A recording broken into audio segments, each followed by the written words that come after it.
Diduga jadi orang ketiga di hubungannya Kang Sule sama Bu Nanang. Rizka ini tuh memang pernah jadi pelakor di rumah tangga kita. Diduga jadi orang ketiga di hubungannya Kang Sule sama Bu Nanang. Dia itu pernah jadi pelakor suami saya. Dia Ini pernah, Tama ini.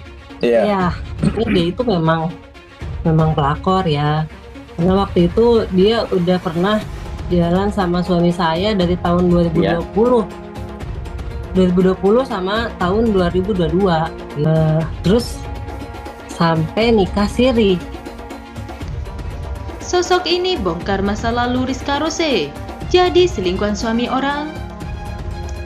Nama Rizka Rose kembali jadi sorotan usai kemunculan pasangan suami istri Feni dan Tama Aditya. Feni dan Tama Aditya mengaku telah menjadi korban Rizka Rose karena menjadi pelakor dalam rumah tangganya.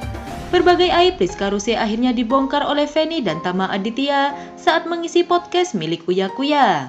Dalam momen itu, Feni yang merupakan istri dari Tama Aditya membeberkan berbagai keburukan yang telah dilakukan Rizka Rose.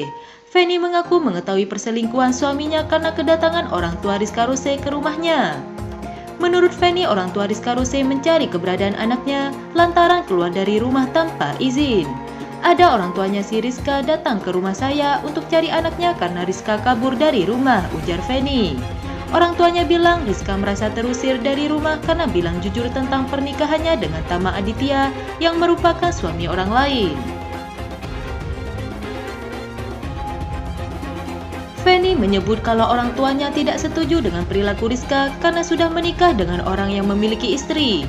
Rizka merasa terusir sama keluarganya karena Rizka jujur sama keluarganya kalau dia itu udah nikah sama suami saya, ucap Feni. Sedangkan orang tuanya tidak setuju karena orang tuanya tahu kalau Tama udah punya istri, sambungnya.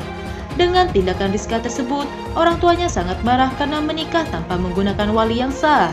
Kalau menikah tanpa menggunakan wali sah, otomatis orang tua Rizka dianggap sudah tidak ada di dunia. Apalagi kondisi ayahnya sedang mengalami sakit parah sehingga membuat kesehatannya semakin menurun. Semenjak datangnya orang tua Rizka ke rumah, Feni mengetahui perselingkuhan yang dilakukan suaminya. Orang tuanya nggak terima, jadi merasa dianggap sudah mati sama Rizka karena kenapa bisa nikah tanpa wali yang sah, sedangkan orang tuanya masih ada, kata Rizka. Pada saat itu orang tuanya lagi sakit parah, terus Rizka. Pada saat itu orang tuanya lagi sakit parah, terus Rizka ngomong kayak gitu, akhirnya orang tuanya marah. Dari situ saya tahu kalau Tama udah nikah sama Rizka, sambungnya. Feni menyebut kalau suaranya hilang selama 2 bulan dan ternyata sedang berada dengan Rizka. Dia mengaku tidak berkomunikasi dengan Tama Aditya karena suaminya langsung menghilang tanpa jejak. Polisi juga dilibatkan untuk mencari keberadaan suaminya dan terungkap fakta kalau Tama dengan Rizka berpindah-pindah tempat. Pada saat itu suami hilang selama 2 bulan. Ternyata selama 2 bulan ada sama si Rizka ini. Saya nggak tahu karena saya juga nggak bisa kontak sama suami. Pokoknya hilang aja sampai ke kantor polisi minta di tracking, ungkap Feni. Pokoknya hilang aja sampai ke kantor polisi minta di tracking, ungkap Feni. Ternyata mereka itu udah pindah-pindah tempat, jadi mereka udah tahu kalau kita cari gitu sampai bawa-bawa polisi segala, pungkasnya.